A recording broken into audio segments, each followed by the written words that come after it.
Ya siempre que, a ver, cómo yo empiezo, o se me ocurre una película. El momento que para mí me resulta más complicado es el trabajo de guión. Porque bueno, el guión, que para mí el guión es una estructura que tú vas con la cual vas a trabajar la futura película, no es que en el guión esté toda la película. Ojo, está la estructura de la película, que es lo importante. Dramatúrgicamente eso para mí es lo importante. Por eso escribo guiones sin muchas anotaciones ni muchas descripciones sobre todo, porque eso es literatura. Y como te dije, una imagen puede decir más que 50 palabras. Y entonces hay guiones que a veces describen demasiado y no te permite concentrarte en lo que es la estructura dramatúrgica, lo que sostiene ese edificio narrativo que tú vas a hacer. Pero llegar a eso, a la escritura del guión, depende de muchas circunstancias. Una película se me puede ocurrir a veces de una manera imprevista y a partir de un solo hecho ya se va después conformando toda esa estructura. Te pongo como ejemplo La vida de Silvar. La vida de Silvar a mí se me ocurrió por dos razones. Una, yo estaba en los años 90, en el periodo especial, yo estuve cerca de 10 meses en Chile, trabajando en una serie para la televisión chilena que se llamó Y si fuera cierto.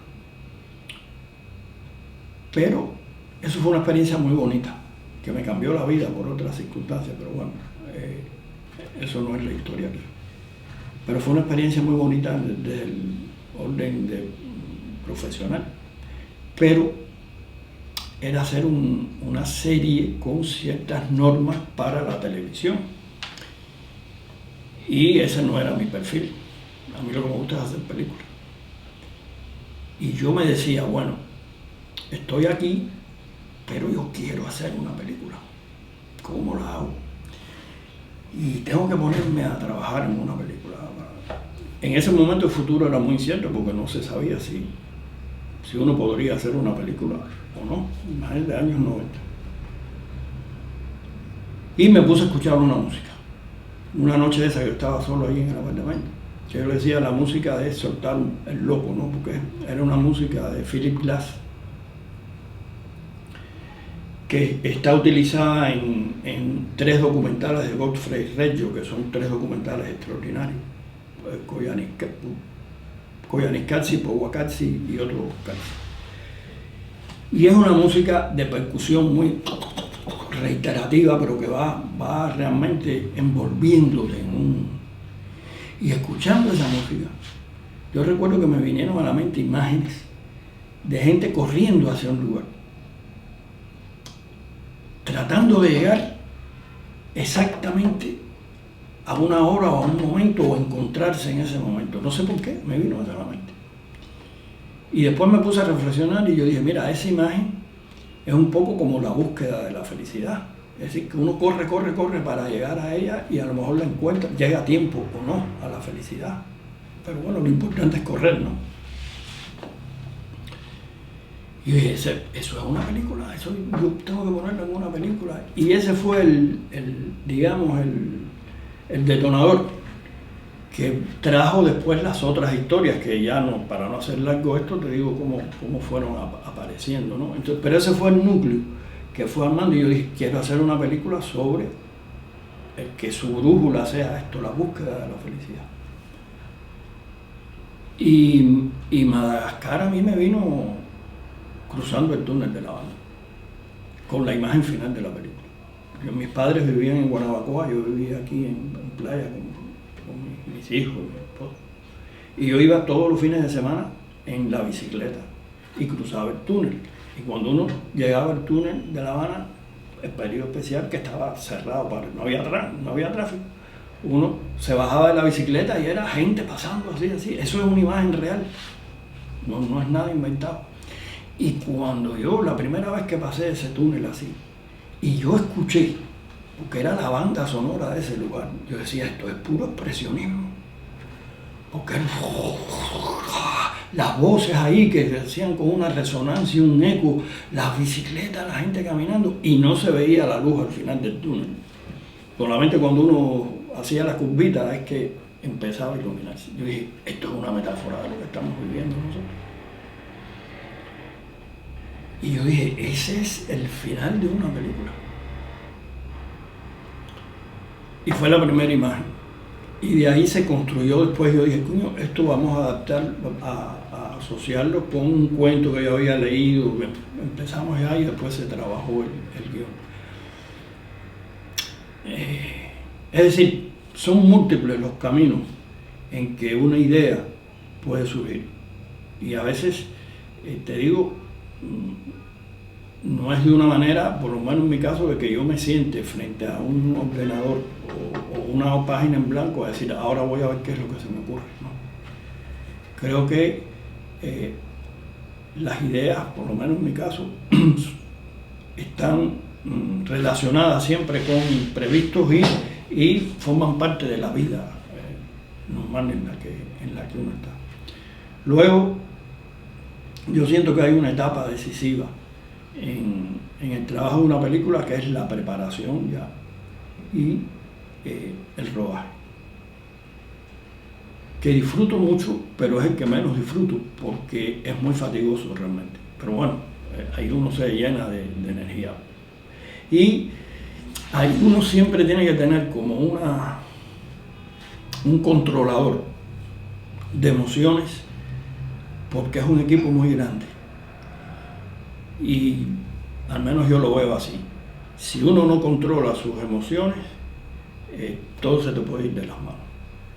Porque por donde va tu emoción, va la emoción del resto del equipo. Y eso yo siempre lo tengo en cuenta. Y ahí generalmente yo digo, bueno, si esta secuencia es una secuencia relajada, yo tengo que crear a mi alrededor una atmósfera relajada en todo el equipo. Y si en otra esto es más dramático, pues hay que crear la tensión de que hay que lograr eso. Todo es como uno se proyecte. Porque al final todo lo que pase es responsabilidad de uno como director. Y yo creo que lo que más se asemeja a un director de cine, a lo que más se asemeja es a un director de orquesta. Mira, tiene que ver con la música. Por donde va la batuta, va el resto de los instrumentos. He tenido la suerte de trabajar con grandes virtuosos, fotógrafos, editores, actores, pero al final es la batuta en la mano del director lo que va a dar el resultado final. Si algo está mal, es responsabilidad de mi mano. Y si algo está bien, también eso ha estado guiando, y gracias a los virtuosos, por supuesto. Pero es el conjunto, el engarce de todo eso, lo que uno tiene que tener siempre muy en cuenta. Hay una película que a mí fue lo que me hizo crear esta asociación, de Andrzej Wajda, el director polaco, que se llama justamente El director de orquesta. Una película que siempre fue una película menor, no sé por qué, pero muy, muy interesante. Que es la historia, brevemente, de un director de orquesta polaco que ha emigrado, vive en Nueva York, es un gran director y quiere volver ya a sus 80 años a su pueblo natal. Es un pequeño pueblito ahí perdido en Polonia. Y entonces el director de orquesta, con la orquesta, no, que viene el gran director, vamos a hacer, y empieza a ensayar y a hacer todas las cosas, y nada sale. Todo el mundo está con sus problemas cotidianos, él discute con el violinista, lo estoy haciendo esquemático. Y llega el director de orquesta con 80 años, mira todo aquello, y cuando agarra, porque todos los músicos dicen, esto no sale, esto no sirve, cuando agarra la batuta, empieza, y todo empieza a fluir serenamente. y bien. Lo conté mal, hay que ver la película, porque es más compleja que eso. Pero creo que por ahí va lo que yo quiero decir. Uno, o al menos yo como director, no puedo decir esto quedó mal porque el fotógrafo no es bueno, o esto quedó mal porque el editor no. Y por eso yo he tratado siempre de participar dándole libertad a los que colaboran conmigo, pero de estar cerca y compartir esa búsqueda para que haya esa, es decir, la concepción total de la película esté en cada una de sus partes. Ahora, no quiere decir siempre que yo tenga las respuestas, porque casi nunca las tengo, fíjate. Y cuando más seguro me siento, es cuando más dudas tengo. Justamente por eso. Y hay que estar abierto a escuchar, pero siempre dejándose guiar también por uno mismo, para bien y para mal, porque muchas veces me he equivocado también. El hecho de que uno tenga la batuta no quiere decir que uno siempre la vaya a manejar bien, puede ser que uno se equivoque. Pero teniendo el sentido de la responsabilidad, eso sí es importante. ¿Por qué? Porque tú te proyectas hacia los demás y sabes que esa emoción más que las palabras tiene que estar presente. Y eso es lo que rige para mí el trabajo con los actores también, que es el que más disfruto al final. Y muchas veces me han preguntado, y yo digo que yo no me considero un director de actores, porque la experiencia me ha demostrado que el actor trabaja con las emociones y las emociones no se dirigen. Yo no puedo decirle a Laurita de la U, ponte triste o llora mecánicamente, porque eso es una emoción y el actor o la actriz tiene que llegar a eso.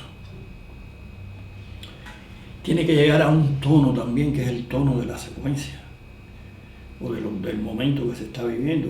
Porque fíjate que filmar una película es fragmentado, no es en continuidad, no es como una obra de teatro que la emoción surge desde el inicio y va creciendo y habrá funciones mejores que otras. No, el cine es por fragmentación y hay que saber el tono de cada secuencia. Y eso es compartirlo con el actor. Entonces yo prefiero decir que yo trabajo con los actores más que los dirijo.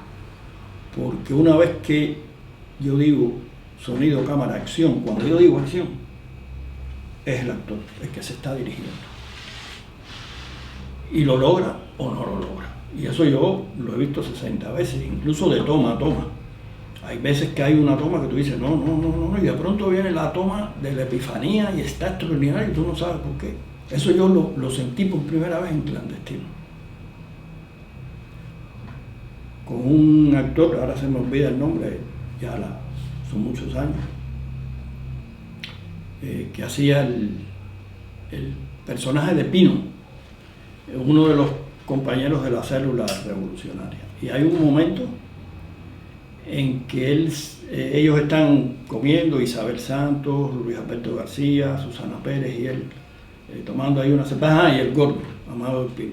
Y entonces empiezan a bromear con Luis Alberto porque dicen que él está medio enamorado. Y recuerdo que hubo 2 tomas primero en que el actor que hacía de Pino lo hacía bien, pero faltaba algo. Y en la tercera toma de pronto le digo, mira, se puso colorado. Y él también se puso colorado, le surgió eso. Y eso ocurrió porque era la toma que tenía que ocurrir. Y eso también lo dice Robert Bresson, que tiene una teoría del trabajo con los actores muy polémica, yo no la comparto, pero sí dice muchas cosas de razón, porque la teoría de Bresson es que el actor tiene que repetir hasta que los movimientos se vuelvan mecánicos, por una razón de ley de vida, que dice, el cerebro no le dice a tu cuerpo ponte colorado, sonrójate. No, eso te pasa sin que el cerebro te lo indique. Por lo tanto, son acciones que no están pensadas Y el actor, para tener la autenticidad, tiene que llegar a eso. Y eso se logra con la repetición, hasta que se convierte en algo mecánico. Yo no estoy de acuerdo con eso. Pero sí estoy de acuerdo con eso, que el cerebro no te dice, ponte colorado, o haz esto. No, son emociones que surgen y que a veces te dominan y tú no las puedes controlar. Y para llegar a eso, hay que trabajar con el actor y no dirigirlo, es decir, tienes que hacer esto. Ahora, ¿cómo se llega a eso? De múltiples maneras. Ahí hay que aplicar la psicología y compartir con el actor cosas que nunca van a ser iguales, porque cada actor es un mundo. Yo no puedo decir que los actores no. Por mi experiencia yo te puedo decir quizás que yo podría decirte que hay dos categorías desde mi punto de vista de los actores. Los más técnicos, no quiere decir que uno sea mejor que otro, pero bueno, una categoría de actores que son más técnicos, que necesitan aplicar la técnica y de hecho la aplican muy bien. Y otra categoría que son los actores intuitivos, que tienen ese don y lo hacen todo por la espontaneidad, la intuición, porque les sale. Y para eso, ¿cómo tú lo preparas? Nada. Y uno tiene que identificar con qué tipo de actor tú estás trabajando. Con actor de mucha técnica, entonces ahí sí hay que sentarse, estudiar. A lo mejor hay actores que te piden, bueno, ¿por qué yo digo este texto? ¿Y qué significa este texto? ¿Y esta palabra? ¿Por qué en vez de esta palabra yo no digo otra? Y uno tiene que entender eso. ¿Por qué? O te dice, no, mira, yo no puedo caminar hasta ahí, yo quiero que... O a veces porque la luz es necesaria que le den el rostro, yo sí tengo que decirle, sí, pero tienes que llegar hasta ahí por la luz. Pero vamos a ver cómo justificamos que tú llegues hasta ahí. Es decir, esa es la parte de la técnica. Y el intuitivo, espontáneo, que tú no lo puedes planificar. Lo que tienes es que estimularlo a que llegue a la toma, donde esa espontaneidad se produce, ¿no? O esa autenticidad se produce. Hay muchas maneras de hacerlo, depende de los actores.